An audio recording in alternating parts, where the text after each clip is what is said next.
మరచినాడే బలపరచినాడే పూర్ణుణ్ణి చేయునే సరి చేసి నిన్ను హెచ్చించిన ప్రభువు ఈ నూతన వత్సరములో అలంకరించునే.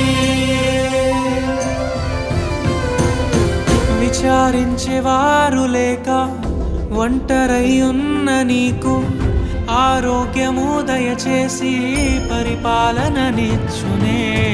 విచారించేవారు లేక ఒంటరై ఉన్న నీకు ఆరోగ్యము దయచేసి పరిపాలననిచ్చునే.